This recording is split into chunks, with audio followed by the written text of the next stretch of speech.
오늘 예배 함께 하신 우리 성도님들 서로 우리 환영합니다. 사랑합니다. 축복합니다. 인사하시기 바랍니다.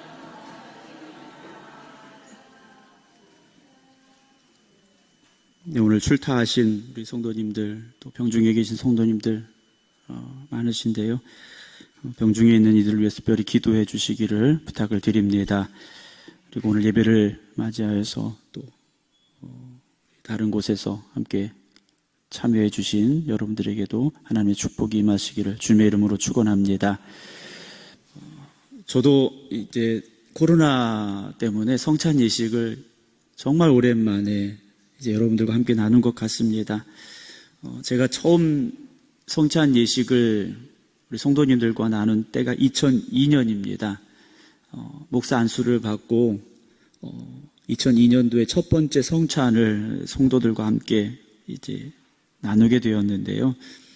말씀드린 기억이 있긴 합니다만 제가 그때 펑펑 울었어요. 네, 성찬 예식을 처음 성도들과 함께 하면서 펑펑 울었습니다. 너무 감사했어요. 저 같은 사람을 부르셔서 목회자로 삼아주시고 성도들과 함께 주님의 몸된 피와 살을 나눌 수 있는 귀한 은혜를 주신 것이 너무 감사했어요. 그래서 성찬 예식 행하는 그 시간 동안 울었습니다. 근데 그 눈물이요, 그 다음 가면 나오지가 않더라고요. 네. 그 성찬의 감동, 감격이 무뎌지더라고요. 어떤 교회에서는 매주일 성찬 예식을 행하기도 하고 또 매월 첫 주일 성찬식을 이제 행하는 교회들도 있습니다. 저희도 기회가 되면 성찬 예식을 좀 자주 하려고 하는데요. 자주 하면 우리의 마음이 이상해서 습관적인 성만찬이 되기가 너무 쉽습니다. 그냥 포도주 마시고 빵 먹는 시간으로 기억되기가 쉽다라는 거죠.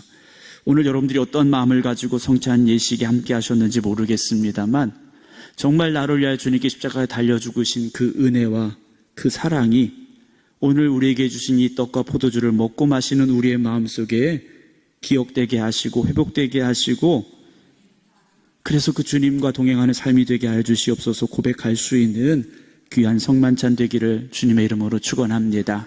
그리고 다음번 성만찬 예식 때는요, 제 바람은 저도 좀 울고 여러분들도 울 수 있는 그런 감사함이 있는 그런 진정함이 있는 성만찬 되기를 주님의 이름으로 소망합니다. 오늘 우리 생극감리교회 창립 기념주일입니다. 너무 감사한 날이고요, 너무 기쁜 날입니다. 제가 태어나기도 전에 교회가 이곳에 세워졌다는 게 너무나도 감사하고요, 그런 교회에 제가 와서 여러분들과 신앙생활을 하게 된 것이 또한 감사하고요.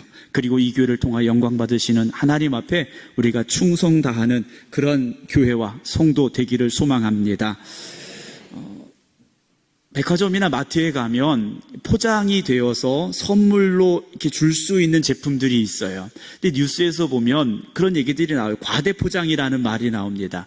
실제 안에 들어가 있는 제품 그 용량보다 겉에 포장되어 있는 게 훨씬 크다라는 거예요. 또 속에 있는 건 별것 아닌데 포장만 그럴듯하게 해서 사람들을 유혹하는 제품들도 있더라는 거예요. 오늘 교회가 과대 포장이 되어지는 곳이 되어서는 안 됩니다. 교회는 신령과 진정으로 하나님 앞에 예배드리는 자리가 되어져야 되고, 하나님이 역사하셔서 하나님이 영광 받으시고 하나님의 백성들이 세상을 향해 나아가는 결단과 고백이 있는 자리가 되어져야 됩니다. 하지만 안타깝게도 과대 포장된 교회들이 자꾸 많아지고 있다는 거죠. 우리가 그렇게 되어서는 안 됩니다. 겉으로 보여지기에는 별것 아닌 정말 질그릇 같은 모습이라 할지라도 이 안에 주님의 생명의 말씀이 고백되어지고 주님의 십자가의 은혜가 충만한 교회, 그 은혜로 살아가는 성도들이 있어야만 된다는 것이죠. 그 교회가 하나님이 기뻐하시는 교회가 될 수 있다는 겁니다. 그런데 요즘은요, 겉으로 보여지는 게 더 중요한 시대가 되고 말았습니다. 겉으로 보여지는 게요, 더 중요한 시대라는 거죠. 그 사람 안에 있는 내면의 것보다는 외모에 더 치중하게 되고요, 보여지는 것을 더 중요하게 생각하더라는 거예요. 오늘 1절 말씀을 봅니다. 바울이 보낸 편지예요. 하나님의 종이요 라고 말합니다. 바울은요, 자기 자신을 하나님의 종이라고 말합니다. 종은 사실 별 볼 일 없는 사람입니다. 돈을 주면 사고 팔 수 있는 게 종이에요. 그런데 바울은요, 자기 자신을 하나님의 종이라고 말합니다. 원래의 뜻은 노예입니다. 우리는 노예라는 말, 종이라는 말이 좀 부담스럽고 좀 어감이 좋지 않을 수 있겠죠. 일꾼이라는 말로 말씀을 드립니다. 우리는 하나님의 일꾼입니다. 하나님이 우리를 부르셔서 하나님의 일을 맡겨주신 일꾼이라는 거죠. 우리가 그 본분을 잊어서는 안 됩니다. 저도 하나님의 종이고 여러분들도 하나님의 종이에요. 우리가 보통 성도님들께서 주의 종 이런 말씀을 하시게 되는데 아니에요. 목사만 종이 아니라 여러분들도 하나님의 종이라는 것을 잊지 마시기 바랍니다. 그 종된 본분을요, 바울은 첫 번째로 감사하며 고백하는, 난 하나님의 종이야 라고 말하는 거예요. 젊은이들을 보게 되면 어떤 직장에 다니는가가 자기의 첫 번째 자랑이 됩니다. 또 나 어떤 아파트 살아, 이것도 자랑이 될 수 있겠죠. 나는 어떤 차를 타, 이것도 자랑이 될 수 있을 겁니다. 그러나 저와 여러분들의 첫 번째 자랑은 다른 게 아닙니다. 하나님의 종입니다. 나는 하나님의 종입니다. 고백할 수 있어야 돼요. 그리고 바울은 말합니다. 예수 그리스도의 사도라고 말합니다. 바울은요, 자기 자신을 사도라고 말해요. 왜 그렇습니까? 예수 그리스도의 복음을 전하는 일에 부름받았기 때문입니다. 교회의 본분은 다른 데 있지 않습니다. 주님께서 우리에게 주신 명령이 뭡니까? 땅끝까지 이르러 주님의 증인이 되라 하신 거예요. 교회는 그 사명을 감당하는 곳이 되어져야 됩니다. 우리끼리 모여서 즐겁고, 우리끼리 모여서 좋고, 우리끼리 모여서 행복하고, 이것이 아니라 예배가 끝나면 세상을 향해 나아가서 예수 그리스도께서 우리의 구주가 되심을, 십자가의 복음을 전할 수 있는 여러분들이 되셔야 돼요. 집에 가셔서 오늘 여러분들 또는 이웃을 만나서, 친구를 만나서 무슨 이야기 하시겠습니까? 오늘 교회에서 포도주 마셨는데 포도주 맛이 좋더라. 빵을 먹었는데 빵이 맛있더라. 여러분, 그런 이야기 하셔야 되겠습니까? 아니죠. 예수 그리스도의 십자가의 보혈을 고백할 수 있는 우리가 되어져야 됩니다. 그 증인으로 우리를 부르셨다라는 거죠. 그래서 바울은요, 바울이 사도된 것은 이라고 고백할 수밖에 없는 거예요.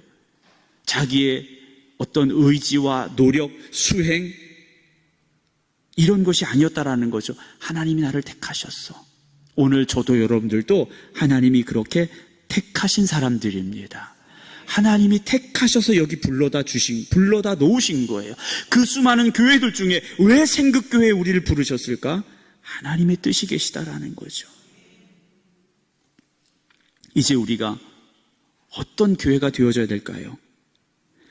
바울은 말합니다. 나 바울이 사도된 것은 하나님이 택하신 자들의 믿음과 경건함에 속한 진리의 지식이라고 말합니다. 바울은요, 첫 번째 하나님이 택하신 자들의 믿음에 대해서 말해요. 이건 두 가지로 생각해 볼 수 있습니다. 하나님이 택하셔서 구원받아 이 성전에 있는 저와 여러분들 향한 믿음일 수 있고, 아직 하나님의 택하심과 은혜 가운데 이 성전에 나와야 될 이들이 나오지 못하고 있는 세상 가운데 있는 이들에게 우리가 증거해야 될 믿음일 수도 있다라는 거죠. 먼저는 여러분들의 믿음이 굳건해지시기 바랍니다. 반석에서는 믿음이 되시기 바랍니다. 그리고 세상에 나가서 아직도 방황하는, 그리고 죽어가는 심령들에게 그 복음을 전하시기 바랍니다. 그리고 우리가 어떤 삶을 살아야 됩니까? 경건함에 살아야 됩니다. 우리는요, 경건한 삶을 살아야 돼요. 세상 사람들과 우리가 다른 것이 무엇입니까? 주일날 성경책 들고 교회 가는 것, 그것이 세상 사람들과 다른 모습이라면 우리는 잘못 신앙생활하고 있다는 거죠. 우리는 교회 안에서든지 교회 밖에서든지 세상 어느 곳에 있든지 하나님 앞에 경건한 삶을 살려고 힘쓰셔야 됩니다. 하나님의 자녀다운 그 경건함을 지켜가시기 바랍니다. 세상이 그 경건함을 잃어버린 곳이지 않습니까? 세상은 경건함을 찾아볼 수 없습니다. 그러나 우리가 있는 그곳에 하나님을 경외하는 믿음이 보여지게 되고 증거되어짐으로 말미암아 하나님 앞에 경건한 그 믿음의 삶이 오늘 이 교회에 속한 저와 여러분들의 믿음이 되기를 원합니다. 진리의 지식이라고 말해요. 이 성전에서는요, 하나님의 진리의 말씀만 선포되어져야 되고, 그 진리의 말씀으로 우리가 새로워져야 되고, 그 진리의 말씀으로 거듭나야 됩니다. 디모데전서 4장 7절 보면요, 망령되고 허탄한 신화를 버려라 그랬어요. 세상의 헛된 것들을 버려라 그랬습니다. 경건에 이르도록 내 자신을 연단하라 그랬어요. 경건에 이르도록 우리를 연단해야 되는데 어떻게 연단합니까? 디모데전서 4장 5절 봅니다. 다른 것 없습니다. 하나님의 말씀과 기도로 거룩하여 짐이라 바울은 고백합니다. 사랑하는 성도 여러분, 이 성전에 하나님의 말씀이 선포되어지고 성도들의 기도가 멈추지 않는 그런 교회 되기를 주님의 이름으로 축원합니다. 그러면 이 성전이 거룩한 성전이 되어지고 이 성전에 속한 여러분들이 하나님 앞에 거룩한 백성이 되어질 수 있다라는 것이죠. 디모데후서 3장 5절에 경고합니다. 경건의 모양은 있으나 경건의 능력은 부인하니 이 같은 자들에게서 네가 돌아서라 그래요. 교회가 겉으로만 거룩해서는 안 됩니다. 목사인 제가 겉으로만 거룩해서는 안 되지 않습니까? 여러분들이 겉으로만 거룩해서는 안 됩니다. 교회 와서는 다 거룩한 것 같아요. 교회 와서는 다 믿음이 있는 것 같아요. 교회 와서는 다 은혜 충만한 것 같아요. 그런데 실상 교회 밖에서 세상에서는 어떻습니까? 우리가 그렇게 되어서는 안 됩니다. 이 같은 자들에게서 네가 돌아서라 그래요. 돌아서서 우리가 어디를 향해 가야 됩니까? 2절 말씀입니다. 영생의 소망을 가지고 살아가셔야 됩니다. 천국에 소망이 있어야 됩니다. 교회는요, 천국에 소망이 있는 사람들이 모여있는 곳입니다. 이곳에서 천국의 기쁨을, 천국의 은혜를, 천국의 축복을 먼저 누리는 곳이지 않습니까? 이곳에서 우리가 천국의 소망이 없다면 이 성전은 잘못됐습니다. 우리에게 그 천국에 대한 소망이 없다면, 영생에 대한 소망이 없다면 우리의 믿음은 잘못된 것입니다. 이 영생은 거짓이 없으신 하나님이 영원 전부터 우리에게 약속해 주신 거예요. 하나님의 나라가 있음을 믿으시고 그 나라를 소망하며 살아가는 여러분들 되시기 바랍니다. 그래서 이 성전이 세상 사람들에게 보여주는 하나님의 나라가 되어져야 됩니다. 그 교회 갔더니 이렇더라 저렇더라 이런 말이 들려서는 안 되지 않습니까? 누구든지 이 성전에 들어왔을 때 생극교회는 천국 같아. 아멘 소리가 이렇게 작으세요? 누구든지 이 성전에 들어왔을 때 생극교회는 천국 같아? 이 고백이 있기를 주님의 이름으로 축원합니다. 그러려면 여러분들이 천국의 기쁨을 누리셔야 돼요. 여러분들이 천국의 소망이 있으셔야 됩니다. 하나님이 약속해 주셨어요. 제가 약속하는 게 아닙니다. 하나님이 약속해 주셨어요. 3절 봅니다. 자기 때에 자기의 말씀을 전도로 나타내셨으니 이 전도는 우리 구주 하나님이 명하신 대로 내게 맡기신 것이다 라고 바울이 고백합니다. 주님도 이 땅에 뭐하러 오셨다고 그랬습니까? 전도하러 오셨다고 그랬어요. 무엇을 전도하러 오셨습니까? 교회 나가자 이게 아니에요. 하나님의 나라를 선포하셨다라는 거죠. 세상에 수많은 교회들이 있습니다. 물론 어느 교회 가든지 하나님의 말씀이 선포되어지고 하나님의 나라의 소망이 있고 복음의 진리가 있고 다 그런 교회들이 되어져야 돼요.